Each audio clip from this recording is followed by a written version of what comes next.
As 8 years after a man goes missing, a big clue has been discovered at the Grand Canyon.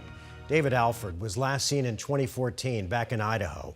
But a few weeks ago, his backpack was found in a remote spot along the North Rim.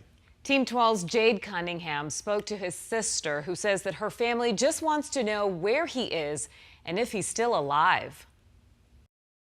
He liked to travel. Anna-Lee Rassay is David Alford's big traveled all sister. over the She was the world. last person to see the then 36-year-old before he disappeared 8 years ago. He stayed with us off and on, and he wanted to head south. So I dropped him off near the interstate because he was planning to hitchhike down. So he had a sign with him that said Utah on one side, Arizona on the other side. That was August 24th, 2014, a Sunday morning Rassay often thinks about. He was a spiritual person.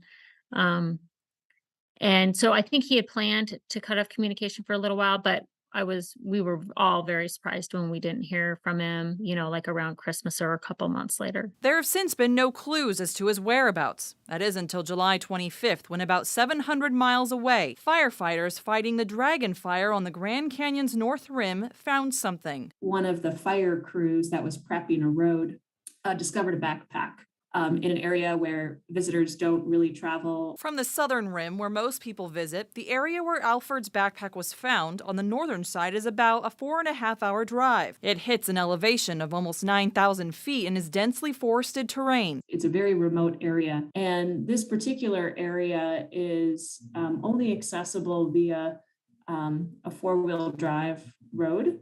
It's known as the W1 road, which is more or less an access road that gets people into the inner basin. Several days after the backpack was found, crews searched about 370 acres for any other clue, but nothing turned up. Still, his family believes someone knows something. He got to the Grand Canyon, obviously, and he didn't walk. So we would just like to, if somebody out there did, I'm sure, give him a ride, and we would love to talk to that person to hopefully get some more information. That's really our goal right now. And after 8 years of uncertainty, they're hopeful for any sort of clue, so they don't have to wait another 8 years for their loved one to be found. Jade Cunningham, 12 News.